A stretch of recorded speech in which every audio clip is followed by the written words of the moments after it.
Hello viewers, welcome back to a talks. So ഞാൻ ആലോചിക്കായിരുന്നു buddies, കേരളത്തിലെ ഏതെങ്കിലും ഹിസ്റ്റോറിക് ഇവൻറ്റ്സ് അധികം എക്സ്പ്ലോർ ചെയ്യാത്തതും അങ്ങനത്തെ എന്തെങ്കിലും കുറേ ഇൻസിഡൻസ് ഉണ്ടല്ലോ. അതിൽ എനിക്ക് ഏറ്റവും അട്രാക്റ്റീവായി തോന്നിയത് ഇന്ത്യയിൽ തന്നെ എന്ന് വേണമെങ്കിൽ പറയാം, ഫസ്റ്റ് മണി ഹേസ്റ്റ് ആണ്. കേരളത്തിലെ ഒരു bank robbery. Have you heard of it? ഇല്ല. Chelambra bank robbery. So Chelambra which is in Malappuram district. And എന്താ സംഭവിച്ചതെന്ന് വെച്ചാൽ 2007 ന്യൂ ഇയേഴ്സ് ഈവിന് ആണ് ഈ ഇൻസിഡൻറ്റ് ഉണ്ടാവണേ. So let's get back to എങ്ങനെയാണ് ഇതിൻ്റെ ഒരു ചെയിൻ ഓഫ് ഇവൻറ്റ്സ് ഉണ്ടാവുന്നത് വെച്ചാൽ, ഫസ്റ്റ് ഈ സ്റ്റോറി ഔട്ടാവുന്നത് അന്നത്തെ SP ഉണ്ട് വിജയൻ, മിസ്റ്റർ വിജയൻ പോലീസിൽ. ആൾക്കൊരു ഫോൺ കോൾ വരികയാണ് മോർണിംഗ് അവേഴ്സിൽ. ഒരു ബാങ്കിൽ ഒരു റോബറി നടന്നിട്ടുണ്ട്. സോ ഈ was thinking okay it was just another case. അവിടെ പോകുന്നു. അവിടെ പോകുമ്പോൾ കാണുന്നത് ഒരു ബിൽഡിങ്ങിൽ ഫസ്റ്റ് ഫ്ലോറിൽ ഒരു ബാങ്ക് ഉണ്ട്, ഒരു കേരള പഞ്ചായത്ത് ബാങ്ക്. അപ്പോൾ ആ ബാങ്കിൻ്റെ തൊട്ട് താഴെ ഒരു റെസ്റ്റോറൻറ്റും.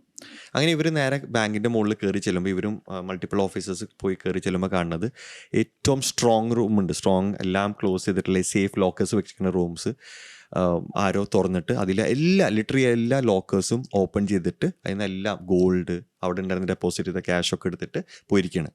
അതിൻ്റെ 2 ദിവസം മുമ്പ് 2 days ബിഫോർ ദാറ്റ് അവർക്കൊരു ഈ ബാങ്കിൽ, പെർട്ടിക്കുലർ ബാങ്കിൽ റെക്കോർഡ്സ് എടുക്കുന്ന ഒരു സെഷൻ. അവരെല്ലാം അവിടെ എത്ര മണി ഉണ്ട് അങ്ങനെ കാര്യം റെക്കോർഡ്സ് എടുത്തുകൊണ്ട് അവർക്ക് കറക്റ്റ് എമൗണ്ടും കാര്യങ്ങളൊക്കെ വളരെ വ്യക്തമായിരുന്നു. അങ്ങനെ അവർ ഇനീഷ്യലി അവരൊരു എസ്റ്റിമേറ്റ് അവർക്ക് കിട്ടിയ റെക്കോർഡ്സ് വെച്ചിട്ട് സംവെയർ അറൗണ്ട് 5 CR ഇന്ത്യൻ റുപ്പീസിൽ വരുന്ന ഇക്വലൻ്റ് ആയിട്ടുള്ള ഗോൾഡും ക്യാഷുമാണ് പോയെന്ന് വിചാരിച്ചത്. പക്ഷേ later on when they started to check എത്രയുണ്ട് ഒന്ന് ഡീറ്റെയിൽ ആയിട്ട്, ഓൾമോസ്റ്റ് 8 crore വാല്യൂബിൾ വരുന്ന ഗോൾഡും ക്യാഷുമാണ് അവിടുന്ന് മിസ്സിങ് ആയത്. സോ വിച്ച് മേക്സ് ഇറ്റ് ഇന്ത്യയിലെ ഏറ്റവും വലിയ ബാങ്ക് റോബറി ഹൈസ്റ്റ്, നേരത്തെ പറഞ്ഞ പോലെ. അതിനു മുമ്പ് അമൃത്സർ പഞ്ചാബിലായിരുന്നു ഏറ്റവും വലിയ ഹൈസ്റ്റ് എന്ന് പറഞ്ഞാൽ, which was close to 5.5 CR. എന്താ സംഭവിച്ചതെന്ന് വെച്ചാൽ, ഈ നേരത്തെ പറഞ്ഞ പോലെ 2007 new years eve which is December 30th late night അവിടെ ഒരു ടെമ്പിളിൽ കുറച്ച് ആഘോഷങ്ങൾ നടക്കുന്നുണ്ടായിരുന്നു. അതേസമയം ന്യൂ ഇയറിൻ്റെ സെലിബ്രേഷൻസ് നടക്കുന്നുണ്ട്. സോ താഴെയുള്ള മുറിയിൽ നിന്ന് 4 പേര് കൂടിയിട്ട് എന്ത് ചെയ്തതെന്ന് വെച്ചാൽ, ആ താഴെയുള്ള തൊട്ട് താഴെ ഒരു റെസ്റ്റോറൻ്റ് ആയിരുന്നു. ആ റെസ്റ്റോറൻറ്റിൽ അവരെന്ത് ചെയ്തതെന്ന് വെച്ചാൽ ദേ took that place for rent. എന്നിട്ട് താഴെ നിന്ന് അവർ മുകളിലേക്ക് ഇങ്ങനെ സ്ലോലി ഓരോ സ്റ്റെപ്പ് ബൈ സ്റ്റെപ്പ് ഓരോ ഡേയ്സ് അവർ ലേറ്റ് നൈറ്റ് അവർ എന്നിട്ട് പുറത്തൊരു അണ്ടർ മെയിൻ്റനൻസ് എന്ന് പറഞ്ഞൊരു റെസ്റ്റോറൻറ്റ് പുറത്തൊരു ബോർഡ് വെച്ചിട്ടുണ്ടായിരുന്നു. സോ ആരും പുറത്തുനിന്ന് സൗണ്ട് കേട്ടാൽ നാട്ടുകാരൊക്കെ വിചാരിക്കുമ്പോൾ രാത്രി ലേറ്റ് നൈറ്റ് സൗണ്ട് ഒബ്വിയസ്ലി മെയിൻ്റനൻസിനാന്ന് വിചാരിക്കും. അങ്ങനെ അവർ അവിടെ നിന്ന് താഴെ നിന്ന് മുകളിലേക്ക്, അതായത് നേരെ ആ സേഫ് ലോക്കർ റൂമിൻ്റെ താഴെ വരുന്ന സ്പേസിൽ നിന്ന് അവരൊരു വലിയൊരു ഹോള് ഡ്രില്ല് ചെയ്ത് ഉണ്ടാക്കിയിട്ട് പതുക്കെ വെള്ളമൊക്കെ ചെയ്തിട്ട് അകത്ത് കയറിയിട്ടാണ് ശ്രമം ചെയ്തിരിക്കുന്നത്. സോ നേരത്തെ പറഞ്ഞ പോലെ SP Vijayan, he was very smart enough. He actually formed a team basically ഈ പറഞ്ഞ ആൾക്കാരെ ട്രാക്ക് ചെയ്യാൻ വേണ്ടിയിട്ട്. എന്നിട്ട് this happened in December. But അവരിത് കേസ് ക്രാക്ക് ചെയ്ത് almost 45 to 50 days which is in by February അവർ കേസ് ക്രാക്ക് ചെയ്തത്. അതെങ്ങനെയാണെന്ന് വെച്ചാൽ, first eventually they started to investigate. അതായത് ഉള്ളിൽ പോയപ്പോൾ ദേവർ ഈ റോബേഴ്സ് ദേവർ സോ സ്മാർട്ട്. ഒരു literally not even 1 finger print അവർക്ക് കിട്ടിയിട്ടില്ല അതിൻ്റെ ഉള്ളിൽ നിന്ന്. അവർക്ക് ആകെ കിട്ടിയത് ഒരു റൈറ്റിംഗ് ആണ് ലോക്കർ ആ ഭാഗത്തുനിന്ന്. റൈറ്റിംഗ് അത് ജയ് മാവു. സോ ബേസിക്കലി ഏതോ ഒരു മാവോയിസ്റ്റ് ടീം ആണ് ഇതിൻ്റെ പുറകിൽ ചെയ്തതെന്നായിരുന്നു ഇനീഷ്യൽ ഒരു അണ്ടർസ്റ്റാൻഡിങ്, FIRലൊക്കെ വന്ന രീതിയിൽ. ലേറ്റർ അവർ ഇന്ത്യൻ ഇൻവെസ്റ്റിഗേഷൻ സ്റ്റാർട്ട് ചെയ്യുന്നു. ആ ബിൽഡിംഗ് ഓണറിനെ വിളിക്കുന്നു, താഴെയുള്ള റെസ്റ്റോറൻറ്റ് ഓണറിനെ വിളിക്കുന്നു. 1 by 1 അവർ ഓരോരുത്തരെ ചോദ്യം ചെയ്യുന്നു. റെസ്റ്റോറൻറ്റ് ഓണർ അവരോട് പറഞ്ഞതെന്ന് വെച്ചാൽ, ഒരു വർഷം മുന്നേ, അതായത് 2006 താഴെ അവരൊരു റെസ്റ്റോറൻറ്റ് ഓപ്പൺ ചെയ്യുന്നു. It was under huge loss, അധികം ബിസിനസ് ഉണ്ടായിരുന്നില്ല. 9 to 10 months ലേറ്റർ ഒരാൾ വരുന്നു, ചായ മേടിക്കുന്നു. അയാൾ പറയുന്നു, മൈസെൽഫ് ബാബു, എൻ്റെ പേര് ബാബു ആണ്. ഞാൻ ആക്ച്വലി ഇവിടെ വന്നിരിക്കുന്നത് നിങ്ങളുടെ ഷോപ്പ് നോക്കിയപ്പോൾ അധികം ബിസിനസ് ഒന്നും കാണില്ല. ബട്ട് ഐ മൈസെൽഫ് റൺ, എനിക്കൊരു 2-3-4 റെസ്റ്റോറൻറ്റ്സ് എൻ്റെ കേരളത്തിൽ പല ഭാഗത്തുണ്ട്. എനിക്കൊരു ലൊക്കേഷൻ നല്ലൊരു ഐഡിയൽ ലൊക്കേഷനായി തോന്നുന്നു. എനിക്കൊരു പ്രപ്പോസലുണ്ട്. ഞാൻ ഈ റെസ്റ്റോറൻറ്റ് ഏറ്റെടുത്ത് നടക്കാം, ഇവിടെയുള്ള എല്ലാ സാധനങ്ങളും മേടിക്കാം. അങ്ങനെ ഈ ഷോപ്പ് മറ്റേ ടീം, ബാബു എന്ന് പറയുന്ന ആൾ, ഇലിയാസ് പേരാണ്, അയാൾ വന്ന് ടേക്ക് ഓവർ ചെയ്തിട്ട് ഇയാളിൽ 3 ഫ്രണ്ട്സിനെ കൊണ്ടുവന്നിട്ട് അവിടെ വർക്ക് ചെയ്യുന്നു. ഇങ്ങനെയാണ് മറ്റാൾ പറഞ്ഞത് ഇങ്ങനെ. അങ്ങനെ ഇപ്പോൾ ഈ പറയുന്ന ഷോപ്പ് ഓണർ കൊടുത്തൊരു കാരിക്കേച്ചർ ഇവരുടെ കയ്യിലുണ്ട്, പോലീസ് സ്റ്റേഷനിലുണ്ട്. അപ്പോൾ അതായിരുന്നു ഒരു ഇൻവെസ്റ്റിഗേഷൻ സ്റ്റാർട്ട് ചെയ്യാനുള്ള ഒരു സ്റ്റെപ്പ്. പിന്നെ ഈ ബാബു എന്ന് പറഞ്ഞ ആൾ ഈ ഷോപ്പ് ഓണറിനെ 3-4 തവണ ആകെ കോൺടാക്ട് ചെയ്തിട്ടുള്ള ഫോൺ കോൾസിൽ. അപ്പോൾ ആ ഫോൺ നമ്പർ ഉണ്ടായിരുന്നു. ഒബ്വിയസ്ലി എല്ലാവരും കേരള പോലീസ് ജനറലി ചെയ്യാറുള്ള പോലെ സൈബർ സെൽ യൂസ് ചെയ്തിട്ട് അവർ ആ ഫോൺ റെക്കോർഡ്സ് നോക്കിയപ്പോൾ ആ ഫോൺ മൊബൈൽ അല്ലെങ്കിൽ ആ പെർട്ടിക്കുലർ സിം കാർഡിൽ നിന്ന് ആകെ കോൾസ് പോയിരുന്നത് 3-4 നമ്പേഴ്സിന് മാത്രമേ. പക്ഷേ ഈ സിം ബിലോങ് ചെയ്തിരുന്ന കോഴിക്കോട് ഭാഗത്തുള്ള ഒരാളുടെ ആയിരുന്നു. അയാൾ ഇവർ ക്വസ്റ്റ്യൻ ചെയ്തു. അപ്പോൾ അയാൾ പറഞ്ഞു, ഈ സിം ആക്ച്വലി ഞാൻ കുറേ നാലം മുന്നേ ഡിസ്പോസ് ചെയ്താണ് അങ്ങനെയൊക്കെ. പക്ഷേ അതിലും അവർക്ക് അധികം ലീഡ്സ് കിട്ടിയില്ല. പിന്നീട് അവർ ചോദിച്ചു വന്നപ്പോൾ ഒരു ഫോണിൻ്റെ ഒരു ഇത് അവർക്ക് ട്രാക്ക് ചെയ്യാൻ പറ്റി. ഫോണിൻ്റെ ഇമെയിൽ നമ്പർ വെച്ചിട്ട്. അങ്ങനെ അത് ട്രാക്ക് ചെയ്തതിന് ശേഷം അവർക്ക് പിന്നീട് മനസ്സിലായി ഓക്കെ ഈ ഫോണ് സെയിൽ ചെയ്തിരിക്കുന്ന ഷോപ്പ് ലൊക്കേഷനിലാണ്. അപ്പോൾ ആ ഷോപ്പ് ലൊക്കേഷൻ ട്രേസ് ചെയ്ത് പോയപ്പോൾ ഇവർക്ക് വരച്ചിരിക്കുന്ന കാരിക്കേച്ചർ വെച്ചിട്ട് ഭയങ്കര സാമ്യം ഉണ്ടായിരുന്നു. ഈ പറയുന്ന ബാബുവിനെ വെച്ചിട്ട് മാച്ച് ചെയ്ത് ഷോപ്പ് ഓണറും പറഞ്ഞത് വെച്ചിട്ടും റെസ്റ്റോറൻറ്റ് ഓണർ പറഞ്ഞ വെച്ചിട്ടുള്ള ബേസിസിൽ അങ്ങനെ ഇവരൊരു അറൗണ്ട് ദ ടൈം ജനുവരി ഒക്കെ ആയ സമയത്തിനും ഇവർക്കൊരു ഫോൺ കോൾ വരണം, ഒരു റാൻസം കോൾ ഈ പോലീസ് വിജയന്. പുള്ളിക്കൊരു കോൾ വന്നിട്ട് പറയണ ഹൈദരാബാദിലൊരു പെർട്ടിക്കുലർ ഹോട്ടലിൽ 3-4 ഗസ്റ്റുകൾ എൻ്റർ ചെയ്യുന്ന കണ്ടു. ദേ ഹാഡ് ഒരു വലിയ കയ്യിൽ വലിയ വലിയ ബാഗ്സ് ഉണ്ടായിരുന്നു. ആൻഡ് ഈ പറയുന്ന അതിൽ വൺ ഓഫ് ദ പേഴ്സൺ നിങ്ങൾ അഡ്വർടൈസ്മെൻറ്റ് കൊടുത്തിരുന്നത്, അതായത് ഒബ്വിയസ്ലി വാണ്ടഡ് ഇതിലുണ്ടായിരുന്നു, അതിൽ കൊടുത്തിരുന്ന ആളുടെ മുഖമായിട്ടും ഭയങ്കര സാദൃശ്യം ഉണ്ടായിരുന്നു പറഞ്ഞു. ഈ ടിപ്പ് കൊടുത്തിട്ട് ഇവർ കോൾ കട്ട് ചെയ്യണം. പോലീസ് ഓഫീസേഴ്സ് ഇവിടുന്ന് ട്രാവൽ ചെയ്യുന്നു, ആ ഭാഗത്തുള്ള പോലീസ് ഓഫീസേഴ്സും ആ ഹോട്ടലിൽ ട്രാവൽ ചെയ്യുന്നു, ആ പെർട്ടിക്കുലർ ഒരു റൂം കണ്ടെത്തുന്നു. റൂം തുറക്കുമ്പോൾ അവിടെ കാണുന്ന ബെഡിൽ കുറേ ബാഗ്സിൽ 2-3 ബാഗ്സിൽ കുറച്ച് ഗോൾഡിൻ്റെ ഡെപ്പോസിറ്റ്സ് അതൊക്കെ അവിടെ വെച്ചിട്ട് ആരോ വെച്ചിട്ട് പോയിരിക്കണം. ഒരു പക്ഷേ പോലീസ് വരുന്നത് അറിഞ്ഞിട്ട് അവർ പോയതായിരിക്കും, ചിലപ്പോൾ അങ്ങനെ ആയിരിക്കും. അല്ലെങ്കിൽ അവർ അവിടുന്ന് രക്ഷപ്പെട്ടതോ അല്ലെങ്കിൽ പിന്നീട് വരുന്ന എടുക്കാനുള്ള ഉദ്ദേശത്തിലായിരിക്കും. അപ്പോൾ കുറച്ച് സ്വർണ്ണം ഇവർക്ക് റിക്കവർ ചെയ്യാൻ പറ്റി. But again the hunt was on. Actually പിന്നീടുള്ള ഇത് കിട്ടിയിട്ടില്ല. പറഞ്ഞ പോലെ 8 CR അത്രയും ക്ലോസ് എമൗണ്ട്, വലിയൊരു എമൗണ്ട് ആയിരുന്നു. അങ്ങനെ ഇവർ ഇൻവെസ്റ്റിഗേഷന് മുന്നോട്ട് പോകുന്നു. ഒരു അറൗണ്ട് 5 മില്യൺ കോൾ റെക്കോർഡ്സ് ഇവർ ലിറ്ററലി ട്രേസ് ചെയ്തിട്ട് ഇവർക്ക് ഇൻഫോർമേഷൻ വേണ്ടത്ര കിട്ടിയില്ല. ബട്ട് ദെൻ പിന്നീട് എന്ത് സംഭവിച്ചെന്ന് വെച്ചാൽ നേരത്തെ പറഞ്ഞ പോലെ ഫോൺ കിട്ടിയെന്ന് പറഞ്ഞില്ല, IMEI നമ്പർ. ആ ഫോണിൻ്റെ ഡീറ്റെയിൽ വെച്ചിട്ട് ഇവർ പിന്നെയും കണ്ടിന്യൂസ്ലി ഓരോ നമ്പേഴ്സ് വിളിച്ച് അന്വേഷിച്ച് ഇങ്ങനെ പോയിക്കൊണ്ടിരിക്കുന്ന സമയത്ത് ഇവർക്ക് ഒരു പെർട്ടിക്കുലർ നമ്പറിൽ ഇവർക്ക് കോൺടാക്ട് ചെയ്തപ്പോൾ മനസ്സിലായി ആ പെർട്ടിക്കുലർ നമ്പർക്ക് എങ്ങനെയോ ഹൈദരാബാദും മറ്റുള്ള ലൊക്കേഷൻ, അപ്പോൾ ഹൈദരാബാദ് ഒബ്വിയസ്ലി മിസ്ലീഡ് ചെയ്യാൻ വേണ്ടിയിട്ടാണ് ആ ലൊക്കേഷനിൽ, പക്ഷേ ആ നമ്പേഴ്സിലേക്കൊക്കെ ഒരു കോമൺ കോൾ വേറൊരു നമ്പറിൽ നിന്ന് പോയിട്ടുണ്ടായിരുന്നു. അങ്ങനെ അത് അവർ ട്രേസ് ചെയ്തപ്പോൾ അവർക്ക് മനസ്സിലായി കോഴിക്കോട് ഭാഗത്താണ് കൂടുതൽ കോൾസ് വന്നിരിക്കുന്നത്. So they wanted to focus on that area mostly. അവർ ബേബി മെമ്മോറിയൽ ഹോസ്പിറ്റലുണ്ട് കോഴിക്കോട്. നേരത്തെ പറഞ്ഞ പോലെ ബാബു എന്നുള്ള ഒരാളെ കുറിച്ചിട്ടും അയാളുടെ കോൺടാക്ട് നമ്പർ കിട്ടി, അയാളുടെ വേറെ നമ്പർ, ഈ പറഞ്ഞ ആളുടെ തന്നെ വേറെ നമ്പർ കിട്ടിയിട്ട് അതിലേക്ക് പോലീസ് വിളിച്ചു. പോലീസ് വിളിച്ചിട്ട് പറഞ്ഞു ഒരു അന്വേഷണത്തിൻ്റെ ഭാഗമായിട്ട് വിളിക്കുന്നുണ്ട്, പ്ലീസ് നിങ്ങളുടെ നിയറസ്റ്റ് പോലീസ് സ്റ്റേഷനിലേക്ക് ഒന്ന് വരണം, കുറച്ച് ചോദ്യങ്ങൾ ചോദിക്കാണ്ടെന്ന് പറഞ്ഞു. അങ്ങനെ ഇരിക്കെ ഇയാൾ പറഞ്ഞു ഞാനിവിടെ നാട്ടിലില്ല, അപ്പോൾ നാട്ടിലേക്ക് ഞാൻ തിരിച്ചെത്തുമ്പോൾ വരാമെന്ന് പറഞ്ഞു. അപ്പോൾ അയാൾക്ക് സംഭവം മനസ്സിലായത് പ്രശ്നമായിരുന്നു. അയാൾ ഈ സ്ഥലം എവിടെ നിന്ന് മാറിപ്പോകാൻ വേണ്ടിയിട്ട് ഇയാൾക്ക് പോകാനും പറ്റാത്തൊരവസ്ഥ. കാരണം ഹിസ് വൈഫ് വാസ് പ്രഗ്നൻറ്റ്. അയാൾക്ക് ഇവിടെ അടുത്തുള്ള നേരത്തെ പറഞ്ഞ ബേബി ഹോസ്പിറ്റലിൽ ഇയാൾക്ക് വൈഫിനായിട്ട് പോവുകയും വേണമായിരുന്നു. അങ്ങനെ ഇവർ എന്തെന്ന് വെച്ചാൽ പോലീസിന് സംശയം തോന്നിയിട്ട് പോലീസ് നേരെ പോകുന്നത് ബേബി മെമ്മോറിയൽ ഹോസ്പിറ്റലാണ്. അപ്പോൾ ഇയാളെ കുറിച്ച് അന്വേഷിച്ചപ്പോൾ മനസ്സിലായതെന്ന് വെച്ചാൽ ഇവർ ബൈ ദെൻ ബാക്ക്ഗ്രൗണ്ട് ചെക്സ് നടത്തിയിരുന്നു. ഇയാളെ അറിയപ്പെടുന്നത് ജോൺസൺ, ജോസഫ്, അങ്ങനെ പല ഏലിയാസ് നെയിംസ് ഉണ്ടായിരുന്നു ഇയാൾക്ക്. ബേബി മെമ്മോറിയൽ ഹോസ്പിറ്റലിൽ എത്തിയിട്ട് ഇയാളെ പോലീസ് പിടിക്കണം. പുറകിൽ നിന്ന് വന്നിട്ട് ഷോൾഡറിൽ തട്ടിയിട്ട് പറയണ പോലീസ് ബാബു പോവല്ലേ എന്ന് ചോദിച്ചു. അതോടുകൂടി ഇയാളെ എതിർക്കാനോ ഒന്നും നിന്നില്ല. കാരണം എന്താ, ഇയാൾ ഈ ബാബു എന്നുള്ള ഏലിയാസ് നെയിം ഇയാൾ ഈ റോബറിക്കും മാത്രം യൂസ് ചെയ്തിട്ടുള്ളൂ. മറ്റു പലയിടത്തും ഇയാൾക്ക് പല പേരുകളാണ്. അപ്പോൾ പിന്നെ ഒബ്വിയസ്ലി ഇയാൾക്ക് ഉറപ്പായിരുന്നു പോലീസ് അത്രത്തോളം ഫൈൻഡിങ്സ് ആയിട്ട് വന്നതും ഇത്രയും ട്രേസ് ചെയ്ത് കണ്ടുപിടിച്ചു. അങ്ങനെ ഇയാൾ കൂടെ പോയി. ഇയാളെ കൂടെ ഉണ്ടായിരുന്ന മറ്റു 3 പേരുടെ പേരും ഡീറ്റെയിൽസ് പോലീസിന് അപ്പോഴത്തേക്കും കിട്ടിയിരുന്നു. എല്ലാവരും അറസ്റ്റ് ചെയ്തു.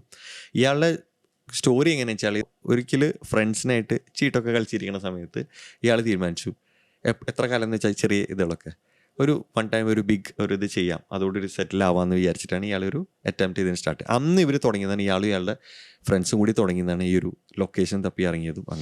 അങ്ങനെയാണ് ഈ ഒരു ബാങ്ക് കാണുന്നതും ബാങ്കിൻ്റെ താഴെ ഇങ്ങനെ ഒരു ഓപ്പർച്യൂണിറ്റി കാണുന്നതും ഡിസൈഡ് ചെയ്യണം. ഇവർ പറയുന്നത് എന്താണെന്ന് വെച്ചാൽ ധൂം സിനിമ ഉണ്ടല്ലോ ഹിന്ദിയിൽ, അതിൽ നിന്ന് ഇൻസ്പയർഡ് ചെയ്ത ഐഡിയ എന്നാണ് കൂടി പറയുന്നത്. But within A span of 45 to 50 days Kerala police അത് കണ്ടെത്തി. അതിനുശേഷം അതൊരു നോവലായി. It's very popular. നീ ഈ പറഞ്ഞപ്പോൾ പിന്നെ എനിക്ക് ഏകദേശം ഇത് വായിച്ച പോലെ എനിക്ക് ഫീൽ ചെയ്യുന്നുണ്ട്. ഞാൻ എവിടെയോ this was kind of a sensation, this bank robbery. Yes, very I remember like when I was a kid, my dad discussing this to my mom or something. I mean, briefly remember this. I mean, yeah. നീ ഇപ്പോൾ പറഞ്ഞപ്പോൾ ഇത് എവിടെയോ കേട്ട പോലെ ഒരു feel. I was like visualizing it, you know. Like നിനക്കും ആ ഒരു ഇതുണ്ട്, like maybe you're into writing and all that stuff. When you say a story, right, like people will be invested in it. Like ഞാനത് actually visualise ചെയ്യായിരുന്നു. There was a Babu in my mind when he was saying it. It was crazy. Then I built up this shop, this bank on top of the shop and all that stuff. Yeah. So yeah, അതുകൊണ്ട് like all of us were so invested in it. And but I think at the same time എനിക്ക് ഒരു മൂവിക്കുള്ള ഒരു content Yeah, ഉണ്ടല്ലോ yeah, actually yeah. Like you know എല്ലാം ഞാൻ മനസ്സിൽ നീ already ആ പോലീസ് വന്ന് തോളിൽ തട്ടണ സീനും പിന്നെ ബാബു പോവാന്ന് പറഞ്ഞപ്പോ like he realising it I can actually visualise it when you say it though so we're all so invested in but hats off to Kerala police അല്ലെ ഇത്രയും സമയത്തിനുള്ളിൽ ഈ ന്യൂസ് സെൻട്രൽ രീതിയിൽ ഇത്രയും സെൻസേഷണൽ നാഷണൽ അറ്റൻഷൻ കിട്ടാൻ കാരണം especially this happen in Kerala. അതായത് ഇത്രയും ക്രൗഡും പിന്നെ അതേപോലെ ഇത്രയും ഒരു main one of the main സിറ്റീസിൽ ഇങ്ങനെ നടക്കാൻ പറഞ്ഞാൽ കേരളത്തിൽ ഐ മീൻ ഇത്രയും സെക്യൂർഡ് സ്ഥലമാണ്. പക്ഷേ ആ സമയത്ത് ഇത്രയും ചെയ്യാന്ന് പറഞ്ഞാൽ അവർ അത്രത്തോളം പ്ലാനിങ്ങും എക്സിക്യൂഷനും നേരത്തെ പറഞ്ഞ പോലെ ഒരു ഫിംഗർ പ്രിൻസും ഇല്ല. അവർ മിസ്ലീഡ് ചെയ്യാൻ വേണ്ടിയിട്ട് ജയ് മാവോ എന്നുള്ളതൊരു എഴുതി വെച്ചു. വേറൊരു ഇത് പറയുന്നത് വെച്ചാൽ നെല്ലൂർ പോലീസ് ഉണ്ട് ഇതിന് പിന്നിലുണ്ടായിരുന്ന ഇവരെ സപ്പോർട്ട് ചെയ്യുന്ന ടീം. അവർക്ക് ഒബ്വിയസ്ലി ഇവർ മിസ്ലീഡ് ചെയ്തിട്ട് മാവോയിസ്റ്റിൻ്റെ അടുത്ത് പോയിരുന്നു. അപ്പോൾ ഒരു എക്സ്പേർട്ട് ഉണ്ടെന്നാണ് പറയുന്നത് who is in touch with ഈ മാവോയിസ്റ്റ് 10 വർഷത്തോളമായിട്ട്.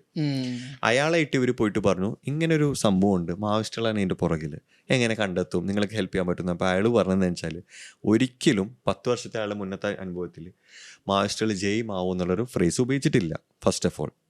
സെക്കൻഡ് അയാൾ പറഞ്ഞത് ഒരിക്കലും ഇത് അവരല്ല എന്നുള്ള രീതിയിലാണ് അയാളും പറഞ്ഞത്. പക്ഷെ end of the day it turned out to be truth. അതെന്ന് പറയുകയാണെങ്കിൽ I think it comes with the job description. I mean എനിക്ക് വേണമെങ്കിൽ like we can say that നമ്മുടെ കേരള പോലീസ് ഇന്ത്യയിലുള്ള പോലീസ് ഫോഴ്സ് കമ്പയർ ചെയ്യണമെങ്കിൽ മോസ്റ്റ് എഫിഷ്യൻ എന്ന് പറയാനായിട്ട് നമ്മുടെ നാട്ടിൽ ഉണ്ടാവുള്ളൂ. നോർത്തിൽ അങ്ങനെയൊക്കെ വെച്ച് നോക്കുകയാണെങ്കിൽ ഡെഫിനറ്റ്ലി ഉള്ള ഒരു കേപ്പബിലിറ്റി പ്രോപ്പറായിട്ട് യൂസ് ചെയ്യണ ഒരു പോലീസ് സിസ്റ്റം ഞാൻ കേരളത്തിൽ മാത്രമേ കണ്ടിട്ടുള്ളൂ. പക്ഷേ പോലീസ് ബ്രൂട്ടാലിറ്റിയും നമ്മൾ ഡിസ്കസ് ചെയ്യണം അതേ സമയത്ത്. പക്ഷെ വേറൊരു കാര്യമുണ്ട്, പോലീസ് ബ്രൂട്ടാലിറ്റി എന്ന് പറഞ്ഞാൽ നമ്മള് ബ്രൂട്ടാലിറ്റി കാണിക്കേണ്ട സ്ഥലത്ത് ബ്രൂട്ടാലിറ്റി കാണിക്കണം ബ്രോ, ഇല്ലെങ്കിൽ വഴിയിൽ നിൽക്കൂല ആൾക്കാർ. ഒരു കുപ്രസിദ്ധ പയ്യെന്നും പറഞ്ഞിട്ട് ടൊവിനോ ഹീറോ ആയിട്ടുള്ളൊരു മൂവി ഉണ്ട്. ആ മൂവി ഞാൻ തിയേറ്ററിൽ പോയി കണ്ടപ്പോൾ അത് ഭയങ്കരമായിട്ട് തന്നെ ഒരു എഫക്റ്റ് ചെയ്തൊരു മൂവിയാണ്. ഞാൻ പുറത്തിറങ്ങി ഗൂഗിൾ ചെയ്തപ്പോൾ is it based on real life first അടിച്ചത്. അപ്പോൾ ഇറ്റ്സ് ട്രൂ സ്റ്റോറി ആയിരുന്നു. ആക്ച്വലി കണ്ടിട്ടില്ല പടം. ഒരു കാണേണ്ട പടമാണ്. അതിൽ പോലീസ് ഒരു ബിലോ ആവറേജ് ഇൻകമുള്ള ഒരാളെ എങ്ങനെ ഹറാസ് ചെയ്യാന്നുള്ള എല്ലാ രീതിയിലും അവർ ക്ലോസ് ചെയ്തു. ഒരു നല്ലൊരു വക്കീൽ ഇല്ലത് കൊണ്ട് ആ വ്യക്തി രക്ഷപ്പെട്ടു എന്ന് വെച്ചാൽ എങ്ങനെ രക്ഷപ്പെട്ടു, മേ ബി അയാൾ എനിക്ക് തോന്നുന്നു 8 മാസത്തോളം ജയിലിൽ കിടന്നു. അപ്പോൾ അയാൾ പറയുന്നത് after the incarceration is telling that physical torture കാരണം അയാൾക്ക് ഇനി ഫിസിക്കലി വർക്ക് ചെയ്യാൻ കഴിയാത്ത കോലത്തിൽ അത് അത്ര അടിച്ച് അയാളെ ബോഡി ഒരു ഗുഡ് ഫോർ നത്തിങ് ആക്കി മാറ്റിയിരുന്നു. അതും കേരള പോലീസ് തന്നെയാണ്, ഇതും കേരള പോലീസ്. അങ്ങനെ നോക്കുകയാണെങ്കിൽ എല്ലാത്തിലും മറ്റേ ചൈനീസ് ഇല്ലേ എല്ലാത്തിനും പോസിറ്റീവും നെഗറ്റീവ് ഉണ്ടെന്ന് പറഞ്ഞു അതേപോലെ ആയിരിക്കും. പക്ഷെ ഉള്ളതിൽ ഞാൻ പറഞ്ഞ പോലെ എഫിഷ്യൻ്റ് ആയിട്ട് ഉള്ള കേപ്പബിലിറ്റി യൂസ് ചെയ്യണ ഒരു ഇന്ത്യയിലത്തെ പോലീസ് ഫോഴ്സ് നോക്കുകയാണെങ്കിൽ എനിക്ക് തോന്നുന്നു കേരള പോലീസ് ഉണ്ടാവുള്ളൂ. അല്ല പക്ഷെ ഇതിപ്പോൾ നോക്കി കഴിഞ്ഞാൽ ഇപ്പോൾ എല്ലാ രാജ്യത്തും ഈവൻ ഡെവലപ്ഡ് കൺട്രീസ് ആയ പോലും പോലീസിൻ്റെ 2 sides ഓഫ് കോയിൻ എന്ന് പറയാൻ പറ്റും. അമേരിക്ക തന്നെ ഉണ്ടല്ലോ. അതന്നെ ഇപ്പോൾ ഈവൻ മറ്റേ ബ്ലാക്സിനെതിരെ അവർ ചെയ്യുന്നതും കൈൻഡ് ഓഫ് ലൈക്ക് റേസിസ്റ്റ് ആണല്ലോ. ഇപ്പോൾ നമ്മുടെ ഈ ബോഡി ക്യാം ഫുട്ടേജസും അങ്ങനെ കണ്ടാൽ ഇപ്പോൾ ഒരു വൈറ്റ് ആണെങ്കിൽ ആ റേഷ്യൽ പ്രൊഫൈലിംഗ് ഉണ്ടല്ലോ, that is quite evident. Racial profiling ഇപ്പോൾ ഒരു ബ്ലാക്ക് ആണ് ഒരു വണ്ടി ഓടിക്കുന്നത് വിചാരിച്ചു, ഒരു ബെൻസ് ഓടിക്കുന്നത്. ഇത് മേ ബി മൂവീസിലൊക്കെ നമ്മൾ കണ്ടിട്ടുണ്ടാവും. പക്ഷെ ഇപ്പോൾ ബ്ലാക്ക് ബെൻസ് ഓടിക്കുമ്പോൾ അവർ വിചാരിക്കുന്നത് എന്താ, okay may be he stall it. പക്ഷേ അല്ലെങ്കിൽ ഡ്രഗ് ലോഡ് ആയിരിക്കാം, എന്തെങ്കിലും ഒരു ക്രിമിനൽ കേസിൽ പെട്ട ആളാണ് അവർ അസ്യൂം ചെയ്യുന്നത്, പ്രൊഫൈൽ ചെയ്യുന്നത്, ബേസിക്കലി പ്രൊഫൈലിംഗ്. പക്ഷെ ഇപ്പോൾ ഒരു വൈറ്റ് പേഴ്സൺ ആണെങ്കിൽ they would give him the benefit of doubt. ഇപ്പോൾ ഈവൻ ഇത്രയും മാസ് ഷൂട്ടിങ്സ് ഉണ്ടാവുന്നുണ്ട്, ഇതിപ്പോൾ ഒരു ബ്ലാക്ക് ആണെങ്കിൽ അവർ വേറൊരു ഇതിലുണ്ടാക്കും എടുക്കും. വൈറ്റ് ആണെങ്കിൽ okay he was a good guy, എങ്ങനെയോ വഴി തെറ്റി പോയി. ബേസിക് ഫാക്ട് എന്താണ്, അവർ നമ്മളെ വണ്ടിൻ്റെ അവിടെ വന്നിട്ട് sir can I show me your driving licence and registration എന്ന് ചോദിക്കല്. കേരള പോലീസ് ആണെങ്കിൽ പറയാ എന്താ ഓർത്തോടെ അതിൻ്റെ licence. That's the best they can do. The worst they go. എടാ അത് പോലീസിനെ മാത്രം പറഞ്ഞിട്ട് കാര്യമില്ല, നമ്മുടെ നാട്ടിലെ ആൾക്കാരുടെ then we'll have to talk about civic sense that comes later on. But yeah, that's a part of it. Civic sense is really lacking in our people. നമുക്ക് പെരുമാറാൻ അറിയില്ലല്ലോ, അപ്പൊ പിന്നെ പോലീസ് അങ്ങനെ പെരുമാറുന്നതിൽ വലിയ ഇതില്ല. ഞാൻ നമ്മുടെ മുസ്ലിംസ് എന്നൊരു പോർട്ടിനെ കുറിച്ച് കേട്ടിട്ടുണ്ടായിരുന്നു. ഇത് ഞാനിപ്പോൾ അടുത്ത് ഇപ്പോൾ കുറേ നാളായിട്ട് കേട്ടിട്ടുണ്ടായിരുന്നു, പക്ഷേ ഇപ്പോൾ അടുത്താണ് ഞാൻ അതിനെക്കുറിച്ച് കൂടുതൽ ഡീറ്റെയിൽ ആയിട്ട് ഞാൻ വായിച്ചത്. മുസ്രീസ് എന്ന് പറയുന്നത് basically 1st century BCE to 5th BCE മുതൽ ആ ഒരു ടൈമിൽ എക്സിസ്റ്റ് ചെയ്തിരുന്ന പോർട്ടെന്ന നമുക്ക് പല ഹിസ്റ്റോറിക്കൽ ബുക്സിലും നമുക്ക് വായിച്ചിട്ടുണ്ടായിരുന്നു. പക്ഷേ ഈ പോർട്ട് എക്സാക്ട്ലി എവിടെയാണ് ലൊക്കേഷൻ എന്ന് നമുക്ക് ആ സമയത്ത് അറിയുന്നില്ല അൺടിൽ മേ ബി 2007. ഇപ്പോഴും നമുക്ക് എക്സാക്ട് ലൊക്കേഷൻ അറിയില്ല, പക്ഷേ നമുക്കറിയാം it's along the cost of Kerala. Basically ഈ പോർട്ട് വഴി റോമൻ എംപയർ മാത്രമല്ല, റോമൻ എംപയർ ഉണ്ട്, ഈജിപ്ഷ്യൻ എംപയർ ഉണ്ട്. അപ്പോൾ പല രാജ്യങ്ങളും നമ്മുടെ കേരളം വഴി ട്രേഡിങ് നടത്തിയിരുന്നു. ബേസിക്കലി ഇതിൽ ട്രേഡ് ചെയ്തിരുന്ന ഐറ്റം എന്ന് പറയുന്നത് പെപ്പറാണ്. പെപ്പർ ആ സമയത്ത് സ്പൈസ് ക്യാപിറ്റൽ. പെപ്പർ ആ സമയത്ത് എന്ന് പറഞ്ഞാൽ പ്രിസർവേഷനും മറ്റേ സ്പൈസിനും ഒക്കെ ആയിട്ട് യൂസ് ചെയ്യുന്നതായിരുന്നു. ഇതിൽ വളരെ ഇൻട്രസ്റ്റിംഗ് ആയിട്ടുള്ള കാര്യം എന്ന് പറഞ്ഞാൽ ഈവൻ പ്ലിനി എന്ന് പറഞ്ഞിട്ടൊരു ഹിസ്റ്റോറിയൻ ഉണ്ടായിരുന്നു. അപ്പോൾ ആളുടെ ബുക്കിൽ ഈ ഒരു പോർട്ടിനെ കുറിച്ച് റെഫർ ചെയ്തിട്ടുണ്ട്. ഇതിലെ റെഫറൻസ് എന്ന് പറഞ്ഞാൽ ഈവൻ ഇപ്പോൾ നമ്മളിപ്പോൾ ഈ അടുത്ത് എന്ന് പറഞ്ഞാൽ ട്രേഡ് വാർസും അതേക്കുറിച്ച് പറയുന്നില്ലേ, ട്രേഡ് ഡെഫിസിറ്റ്. അപ്പോൾ ആ സമയത്ത് തന്നെ ആൾ പറഞ്ഞിരുന്നത് ഈ ട്രേഡ് ഡെഫിസിറ്റ് കാരണം റോമൻ എംപയറിന് വൻ നഷ്ടമാണ്. അപ്പോൾ ഈ പ്ലെനി എന്ന് പറഞ്ഞ ഓതർ ഹിസ്റ്റോറിയൻ പറഞ്ഞിരുന്നത്. അപ്പോൾ ഈ ഒരു ട്രേഡ് ഡെഫിസിറ്റ് കാരണം റോമൻ എംപയറിന് ഭയങ്കര നഷ്ടമാണ്. അതിൽ മെജോറിറ്റി വന്നിരുന്നത് ഈ ഒരു പോർട്ട് വഴിയായിരുന്നു. കാരണം ഈ ഒരു പോർട്ടിനാണ് നമ്മുടെ ഇപ്പോൾ ഗോൾഡും സിൽവറും ഒക്കെ എക്സ്ചേഞ്ച് ചെയ്തിട്ട് പെപ്പറും അങ്ങനത്തെ സ്പൈസസും മറ്റേ അങ്ങനെ ഡിഫറെൻറ്റ് ഐറ്റംസ് അവർ ട്രേഡ് ചെയ്തിരുന്നു. ഇതിൽ വേറൊരു എവിഡൻസ് എന്ന് പറഞ്ഞാൽ റോമൻ എംപയറിൻ്റെ മാപ്പ് ഉണ്ടായിരുന്നു ആ സമയത്ത്. അപ്പോൾ അതിൽ ഈ മുസറി എന്ന് പറഞ്ഞ പോർട്ട് ഇതിൽ മെൻഷൻ ചെയ്തിട്ടുണ്ട്. റൈറ്റ് കോർണറിൽ നമുക്ക് കാണാൻ പറ്റും ആ ഒരു പോർട്ടിനെ കുറിച്ച് മെൻഷൻ ചെയ്തിട്ടുണ്ട്. അപ്പോൾ ഈവൻ ആ ഒരു കാലഘട്ടത്തിൽ 1st BC ആ ഒരു ടൈമിൽ പോലും നമ്മുടെ കേരളത്തിൻ്റെ ഒരു റെഫറൻസ് ആ ഒരു മാപ്പിൽ മാർക്ക് ചെയ്തിരിക്കുന്നതെന്ന് പറഞ്ഞാൽ നമ്മൾ ആ സമയത്ത് മാപ്പൊന്നും അത്ര ഡെവലപ്ഡ് അല്ല. അപ്പോൾ ആ ഒരു സമയത്ത് പോലും നമ്മളുടെ ഒരു റെഫറൻസ് അതിലുണ്ടെന്ന് പറഞ്ഞാൽ വളരെ ഒരു ഇൻട്രസ്റ്റിംഗ് ഫാക്റ്റായി തോന്നി. പിന്നെ അനദർ എവിഡൻസ് എന്ന് പറയുന്നത് കോൺട്രാക്ട്സ് ഉണ്ടാവില്ലേ, അപ്പോൾ പാപ്പിറസ് കോൺട്രാക്ട്. അപ്പോൾ ഈ പോർട്ട് എവിടെയാണ് കേരളത്തിൽ? ഇതിൻ്റെ ലൊക്കേഷൻ എക്സാക്ട് ലൊക്കേഷൻ നമുക്ക് അറിയില്ലെങ്കിൽ പോലും ഇപ്പോൾ ഓൾമോസ്റ്റ് അല്ല, ഞാൻ ഡിസ്ട്രിക്ട് കൊടുങ്ങല്ലൂരിൻ്റെ അടുത്ത് പട്ടണം എന്നൊരു സ്ഥലമുണ്ട്. അപ്പോൾ അതാണ് ഇപ്പോൾ കൊടുങ്ങല്ലൂർ തൃശ്ശൂരാണ്. ഇപ്പോൾ കൊടുങ്ങല്ലൂർ അടുത്ത് പട്ടണം എന്നൊരു സ്ഥലമുണ്ട്. അവിടെയാണ് ഇപ്പോൾ നമുക്കിപ്പോൾ എക്സ്കവേറ്റ് ചെയ്തിട്ട് കുറച്ച് ആർട്ടിഫാക്ട്സും അതൊക്കെ കിട്ടിയിരിക്കുന്നത്. തൃശ്ശൂർക്കാർ പണ്ടേ ട്രേഡേഴ്സ് ആണെന്ന്. ഞാൻ പറവൂരാണ്. കൊടുങ്ങല്ലൂര് ഇവനെക്കാട്ട് അടുത്ത് ഞാനാ പറവൂര്. തൃശ്ശൂരിൻ്റെ അണ്ടറിലാണ് കൊടുങ്ങല്ലൂർ. പക്ഷേ ഇതിലിപ്പോൾ കേരള ഗവൺമെൻറ്റും ചെയ്തിരിക്കുന്ന പറഞ്ഞാൽ ഒരു മിസോറിസ് ഹെറിറ്റേജ് പ്രൊജക്ട് എന്ന് പറഞ്ഞിട്ട് ഒരു ഇനിഷ്യേറ്റീവ് എടുത്തിട്ടുണ്ട്. ബേസിക്കലി ഇതിൻ്റെ ഈ ഭാഗത്ത് തന്നെ കുറേ മ്യൂസിയംസും ചെയർമാൻ മസ്ജിദും അതൊക്കെ റിനോവേറ്റ് ചെയ്ത്, അപ്പോൾ ഇതൊക്കെ അതിൻ്റെ ഒരു ഭാഗമായിട്ടാണ് നമ്മുടെ ഹിസ്റ്ററീനെ എക്സ്പ്ലെയിൻ ചെയ്യാൻ വേണ്ടിയിട്ട്. അപ്പോൾ ആ ഒരു ഭാഗത്ത് അവിടെ നിന്ന് കിട്ടിയ ആർട്ടിഫാക്ട്സും അതൊക്കെ ഡിസ്പ്ലേ ചെയ്തിട്ടുണ്ട് ഇതെന്ത് പറ്റിയ അതിനെ കുറിച്ച് വല്ലതുണ്ടോ? ഇപ്പം ഇതിൻ്റെ ബേസിക് അസംഷൻ എന്ന് പറയുന്നത് 14th century ഒരു ഫ്ലഡ് ഉണ്ടായി. അപ്പോൾ ഫ്ലഡ് ഉണ്ടായ സമയത്ത് ഈവൻ ദോ സിറ്റി സിങ്ക് ആയില്ലെങ്കിൽ പോലും അതിൻ്റെ സിൽറ്റും അതൊക്കെ വന്നിട്ട് ആ പോർട്ടിൻ്റെ അവിടെ ഫുൾ ഫില്ലായിട്ട് ആ പോർട്ട് അൺയൂസബിൾ ആയി പോയി. ബേസിക്കലി പെരിയാർ റിവർ അതാണ് ഇതിൻ്റെ സോഴ്സ്. അപ്പോൾ ഈ പോർട്ട് അങ്ങനെ അൺയൂസബിൾ ആയി പോവാണ്. ഇൻ ദി എൻഡ് ആ ഒരു ട്രേഡിങ് റൂട്ട് തന്നെ ഇല്ലാതായി പോയി. അപ്പോൾ അതാണ് ഇപ്പോഴത്തെ അസംഷൻ. അങ്ങനെ ഉണ്ടായിരുന്നത്. ഈ പോർട്ട് അൺയൂസബിൾ ആന്ന് പറഞ്ഞപ്പോൾ എൻ്റെ നാട്ടില് ഒരു കനാലുണ്ട്, സുൽത്താൻ കനാൽ എന്ന് പറഞ്ഞിട്ട്. അപ്പോൾ ടിപ്പു സുൽത്താൻ്റെ പടയോട്ട കാലത്ത് മേ ബി 1 or 2 year ആണ് സുൽത്താൻ റൂൾ ചെയ്ത് നമ്മളെ ലാൻഡ്, എൻ്റെ നേറ്റീവ് പ്ലേസ്. അപ്പോൾ ആ സമയത്ത് ഉണ്ടാക്കിയ കനാലാണ് അത്. അറ്റ് പ്രസൻറ്റ് അത് യൂസബിൾ പൊസിഷനിലല്ല, ആരും യൂസ് ചെയ്യുന്നില്ല. അത് ശരിക്കും ഒരു റിവറും ഒരു സിയു ആയിട്ട് കണക്ട് ചെയ്യുന്ന ഒരു കനാലാണ്. പക്ഷെ നേരത്തെ പറഞ്ഞ പോലെ സനത് പറഞ്ഞ പോലെ നമ്മൾ കഴിഞ്ഞ എപ്പിസോഡ്സിലും പറഞ്ഞിരുന്നു, ശരിക്കും ഗവൺമെന്റ് ആ ഒരു സ്പോട്ട് റെക്കഗ്നൈസ് ചെയ്തിട്ട് അവിടെ എന്തെങ്കിലും ലാൻഡ് മാർക്ക് പോലെ അങ്ങനെ എന്തെങ്കിലും ചെയ്തിട്ടുണ്ടോ? ഇപ്പോൾ ഉണ്ട്? ഇല്ല, ഒന്നും ചെയ്തിട്ടില്ല. അതാണ്.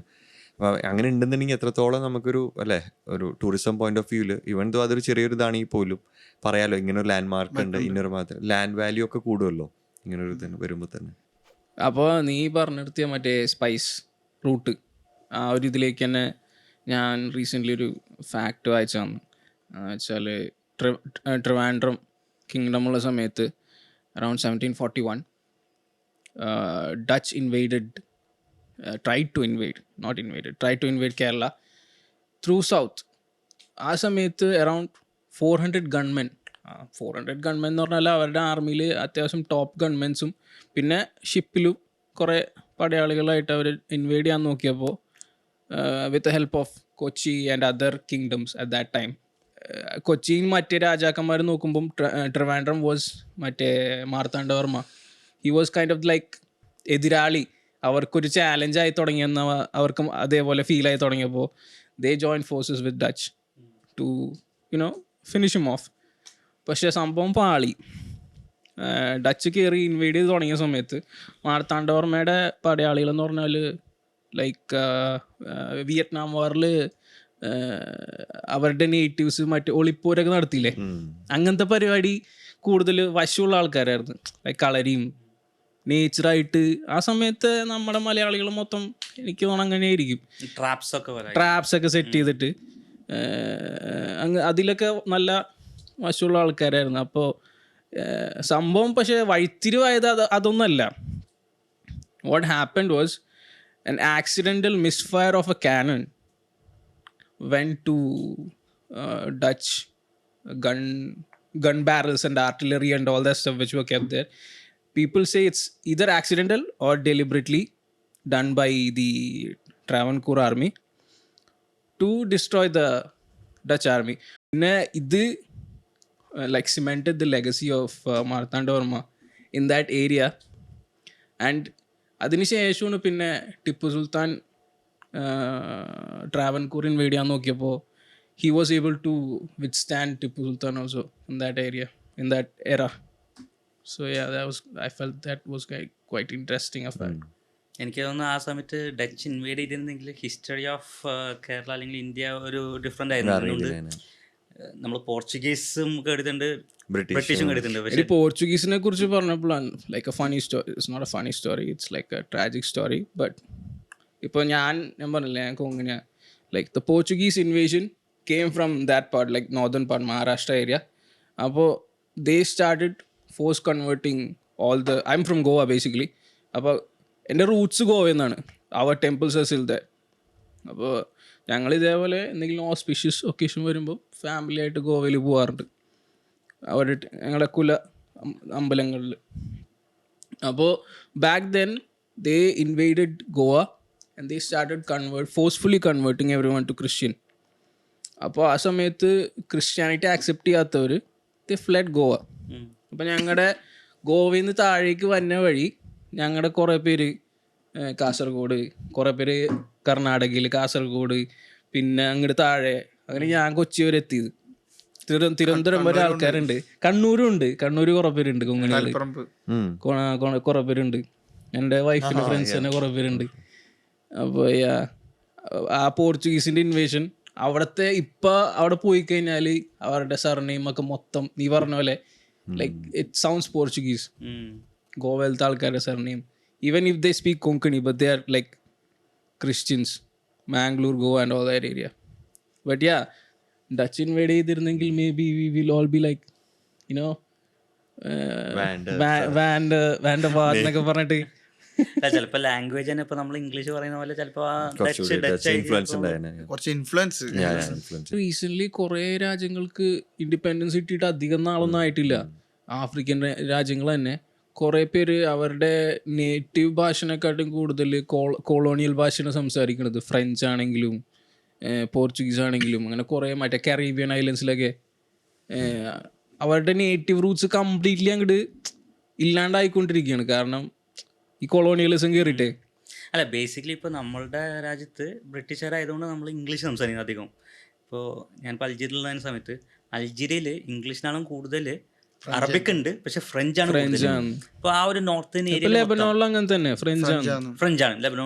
ലെബനോൺ, തുനീഷ്യ, ആ ഒരു ഭാഗത്തൊക്കെ മൊറോക്കോ, ആ ഭാഗത്തൊക്കെ ഫ്രഞ്ചാണ് കൂടുതൽ ഇൻഫ്ലുവൻസ് ഉള്ളത്. അല്ല, കൊളോണിയൽ പവർ ആരാണ് അവരുടെ ലാംഗ്വേജ് ഡോമിനൻസ് ഉണ്ടായാല്. ഇപ്പൊ ഫിലിപ്പിനോസിന്റെ സ്പാനിഷ് ഇൻഫ്ലുവൻസ് കുറെ ഉണ്ട് ഫിലിപ്പിനോസിന്റെ ഭാഷയില്, താഗലോഗില്. അതേപോലെ പിന്നെ ഫ്രഞ്ച് കണ്ണൂർ ചെറിയൊരു സ്ഥലത്തുണ്ടായിരുന്നു, മാഹി എന്ന് പറഞ്ഞിട്ട്, അവർക്ക് ട്രേഡിംഗ് പോർട്ട് ഇപ്പം അവിടെ ഒരു വേറെ തന്നെ ഒരു ആർക്കിടെക്ചറും ആണല്ലേ? വേറെ തന്നെ ഇത് കൾച്ചറും ചെറിയൊരു റീജിയൻ ആണല്ലോ അല്ലേ? ചെറിയൊരു റീജിയനാണ്, യൂണിയൻ ടെറിട്ടറി അല്ലേ? യൂണിയൻ ടെറിട്ടറിയാണ്.